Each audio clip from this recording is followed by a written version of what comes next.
শুভ দুপুর বন্ধুরা। আজ দুপুরের মেনু নিয়ে আমি ঝুমা আবারও চলে এসেছি।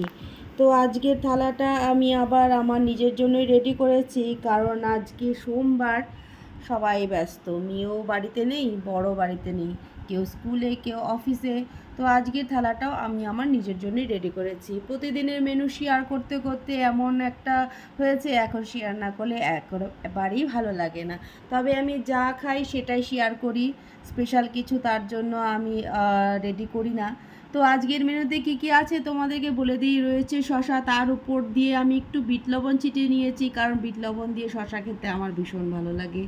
আর এদিকে রয়েছে ডালের বড়া আর কুমড়োর ডোগা। এই ডোগাটাও কিন্তু আমার ছাদ বাগানে হওয়া কুমড়ার ডোগা, সেটাকে আমি একটু আলু বেগুন দিয়ে আর ডালের বড়ি দিয়ে রান্না করেছি। এদিকে রয়েছে এক বাটি মুসুরির ডাল। ডালটা আজ বেশ ঘন হয়েছে, তবে ভালো লাগবে খেতে আশা করি। আর এদিকে রয়েছে মাখা মাখা করে সয়াবিন আলুর তরকারি। তো আজকের মেনুটা কেমন হয়েছে তোমরা কমেন্ট করে জানাতে একেবারেই ভুলবে না। তো আজকের জন্য এতটুকুই, টাটা।